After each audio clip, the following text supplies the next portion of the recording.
Like, at this distance, you're just like blob of human, right?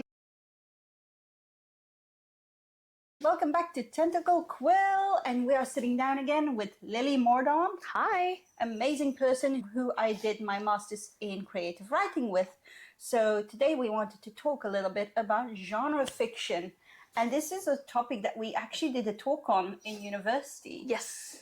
So first things first, what is your comfort genre? To write, typically fantasy, to read fantasy and romance, and then I'll like spice things up a bit, whether it's nonfiction, whether it's a memoir, like if it sounds interesting. But I think for writing, it's definitely typically fantasy with like hints of romance. Yeah, for me, I like science fiction a lot, both to read and write. Yeah. Yeah, it's mostly what I've been reading. I've also been reading more urban fantasy, more modern setting fantasy. Yeah. So the thing is, I loved, unclear which one, urban fantasy, but my reading tastes have definitely been shifting, and I've been shifting away from like the bit gorier and more gruesome. And unfortunately, a lot of times urban fantasy are the detectives, are the crazy things. Bless you. Bless you, Bert. Yeah. And so there's like a lot of older urban fantasy that I enjoy, but I've pulled away from it some. Yeah, it can be hit or miss because it kind of depends on, for me, it's mostly like I have read enough swords and sorcery kind of fantasy. Yeah. I kind of want to see a different take on the genre. Yeah. I still love fantasy. I just don't want to read another, chosen boy goes to live in a castle. I mean, I will always love magician. Yeah. I just want to explore more of that world in a different way. No, I definitely get that. And I think something that I've always loved about urban fantasy is interposing the fantastical on the real, whether it's happening and people don't know about it and it's like the underground bit of the city, or seeing how authors integrate it. So do you find you're more reading what you write or writing what you read? Ooh, that's a hard one. Yeah. So I think that I err toward writing fantasy, and the main manuscript that I'm working on is an urban fantasy, because that's one of the things that I've typically most been drawn to. I think that more of late, I've been reading a lot lighter fiction, cozy fantasy. Oh, that one. And I think that some of my writing is starting to reflect that a bit, but not entirely. I think rather than content, sometimes I'll reflect more like the kind of modern day current sort of like snarky voice, or the sides to the writer. So it's complicated, but I do think that a little bit of my writing is starting to reflect more of what I read. Yeah, I think it's the same for me, where I'm like, if I'm writing sci-fi, I try to read more sci-fi because I kind of want to stay in that world. I want to stay with those tropes. Yeah. But at the same time, I also try to read like a whole variety of things. I try to read something once in a while that's very out of my comfort zone. Like, no offense, but I'm usually not a huge romance fan. So that's fine. for me, it's usually like, is it queer? I'll give it a go. Okay, cool. Well, so that's the thing with romance for me. I've always been a romance fan, but I've been more a queer romance fan. The genre has stayed the same, but I feel like even as a teenager, I would get so tired of the same or similar tropes. Yeah. And I'm like, I'm happy to see the same or similar tropes, but just make them gay or lesbian. Yeah, that's fine. That would be because really fun. Automatically the dynamic is a bit different. Yes. And so, you know, I feel like I get why a lot of people don't like romance, but I also will say that there's just so much to the genre. Like, there's so many different there's the dark romance, there's fantasy romance, there's, you know, people will blanket queer romance, but even within that, there's so much variety. And I think that's what I like about it too. And the thing about romance is, what quantifies a romance and what differentiates it from just a love story or something with a romance subplot is that romance, there's a guaranteed happy ending. And that's also just like why I feel like no matter what type of romance I'm reading, why I end up always drawn to it. Yeah. Because it's also, I have had a few romance reads where people, like, in the reviews have then started arguing, this isn't a romance, it's a thing with a romantic sub. Where is that line? I don't feel like the romance needs to be the central theme. If it is talked about enough, it will feel like a good middle ground. Yeah, I think that can be true too. And I think the other thing that's interesting is a lot of times I think people ignore that most stories will have romance in it. Yeah. And again, what makes it a romance story is like I said, like the genre classic is that at the very least it'll have a happy ending, even if they've gone through so much trial and tragedy and whatever. You know that they will end together. Whereas if it's a story that's just like a tragic love story, if they've not ended together, then that's just a love story. But in fantasy that has a romantic subplot, in like if thriller, horror, whatever that has a romantic subplot, I think that so many books, because I think that people can appreciate romance, but sometimes there's so much stigma about the romance genre that I think there was a post that I was reading recently where someone was talking about Game of Thrones. There were many like romances and love stories. Some of them ended badly, some of them worked out well, but you know, so many different romance, and it's because I do think not everyone, but a lot of people are drawn to kind of seeing whether it's the relationship drama, whether it's the happy relationship. But and so it takes up different amounts in a lot of stories, you know? But I also feel like romance isn't the central thing for Game of Thrones. It feels like it's... Oh, no. But I think the point that they were making is when people kind of differentiate, like romance is a chick lit thing and then everything else is a man lit thing, you know? It's like, but these books that you read also have romance in it. It's just not the central focal point. That is fair. But it also feels like some books have a romance that's more written towards the male side of things, and then others are written more towards the female side of things. Like Dresden Files, I don't know if you read those, but those are definitely male gaze oriented romance things where it's like, right, one more description of her boobies and I'm out. I think that gets to be an interesting point when it's a romance, whether romance is the main genre or it's a subplot and it's written by men. I think that it can get interesting. It can get very interesting, which is why I prefer a lot of the queer love stories as romances, because a lot of them are written by women who are queer. Yes, but then we end up in the interesting other direction where more romance in the romance industry is written by women more often than not, straight women, but not only, and they're kind of subjecting is like, oh, like what's better than one hot man too? And so that ends up in an interesting place as well. It feels like the dominant reader and writership are straight women. So then it's like, oh, straight women, you know, they're happy to read about two sexy men, but two women? No, that's uncomfortable. And you tend to find like lesbian romance published by indie bisexual or, you know, just women writers. And it's also the problem where a lot of like FXF seems to be rated sexier or more mature than MXM. And that is something that I find at least very confusing. Like there's so many fluffy women lesbian stories that you could be telling, but then people see it as like, oh, this is almost like, oh.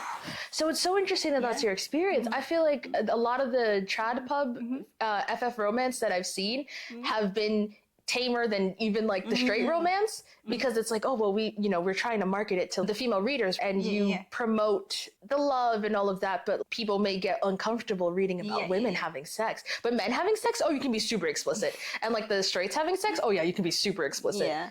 But so how did you start kind of writing the genres that you're writing, like fantasy and romance?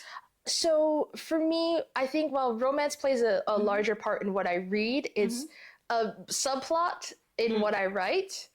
And I think fantasy is always just something I've enjoyed. Like I just enjoy learning about fantastical worlds. I love mythology. Growing up with my mom's like superstitious stories that terrified me as a kid and still terrify me a little bit.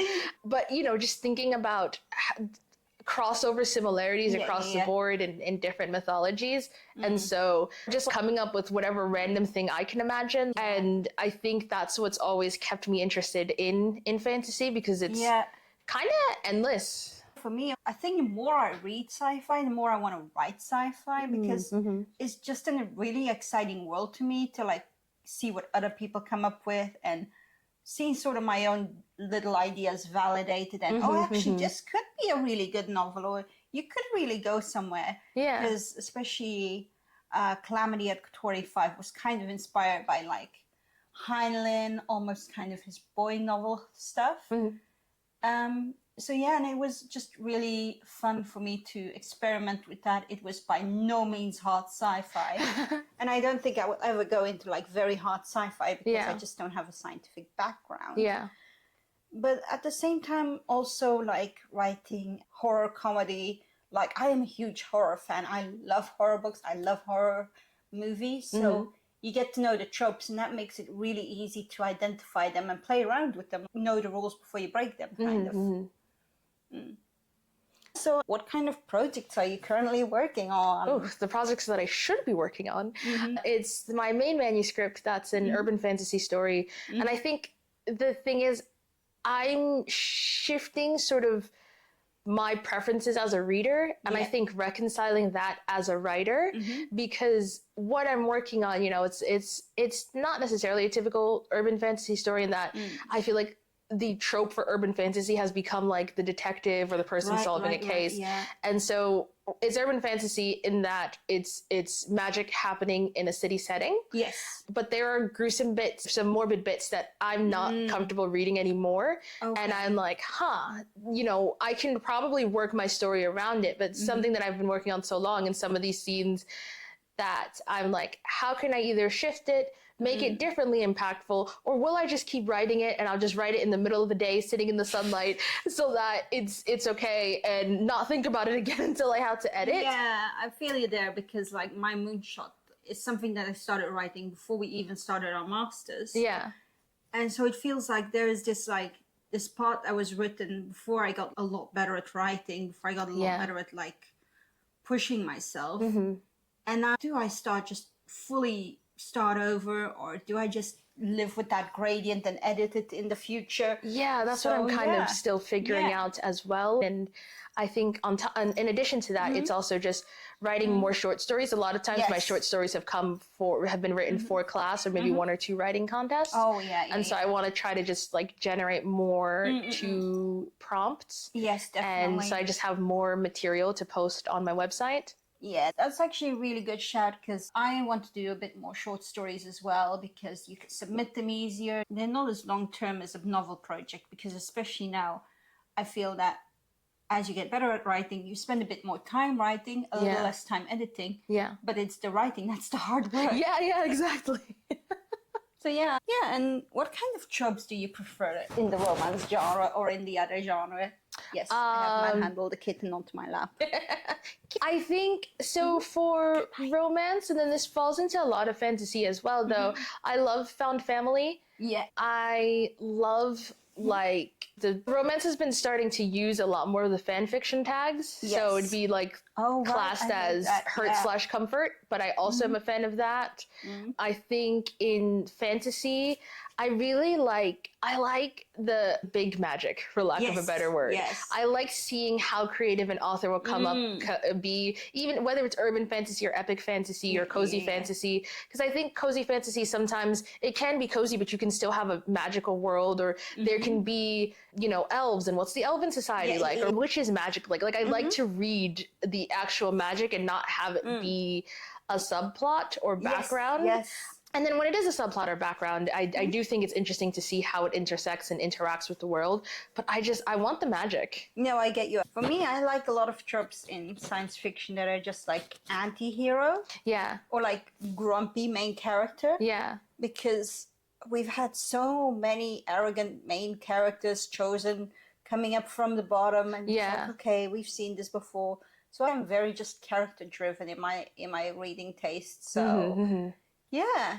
I think same. I also am very much like, regardless of what the trope is, I want to get to know this character. I want to like them or hate them, but I want to know them. Yeah. And really just like having some gay characters in your novel. Like, for me, at least as a queer person, it feels almost unrealistic that you can have a friend group of like 10 people and not at least one person is bi-curious. Yeah. I think it's interesting that you say that. So for my writing, a lot of the times I'm like, listen, everybody's got the other struggles, but I try to have at least one blind or visually impaired character. Yes. And so that sometimes comes into me like doing research on other visual impairments or like polling my friends, like what's life like for you? And I think that I try to incorporate, I always try to have a visually impaired character because I feel like that's still an area that's underrepresented, even as disability fiction and fantasy and romance becomes more and more prominent, or there's still concerning / problematic perceptions of blind people, or very much not accurate. And so I try to have my stories be told from the perspective of the visually impaired character, because again, like playing with different types of vision and what that looks like. And I think too, as I've gotten older as well, sometimes I now overthink a lot more when I'm writing from a sighted character's perspective, because I'm like, sometimes in my head, I'm like, you guys can see everything, right? And it's like, oh no, you can't. And it's sometimes it ends up being a little bit harder, because I'm like, okay, I want to make this realistic. This is my impression of what this person will see or what a sighted person will see. But there's some things that I just don't know, and then I have to like, just be, I don't know, like Ducky. Okay, from what distance can you see what color a person's eyes are? Because that, no matter what my vision is, I will never see that. Like at this distance, you're just like blob of human, right? Like it's also like one of the things that I noticed as I got better at writing, because as you say, it's like putting yourself in another character's shoes and varying up that writing. For example, in Lockhart Mansion, I find that George is a lot more stoic. She's a lot more reserved. She uses bigger words. And then you've got Ramona, who's rambunctious. She is very American. She doesn't see anything wrong with having a 2-hour car ride, and everyone else is like, 2 hours in a car, and she's like, that's like to the next grocery store.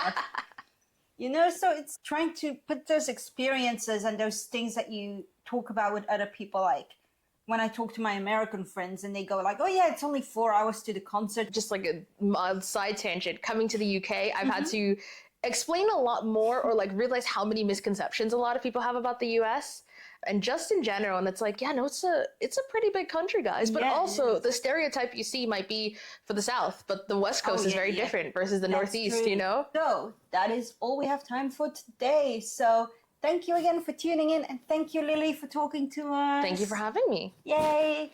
So remember, like and subscribe, and have a great Thursday. Bye.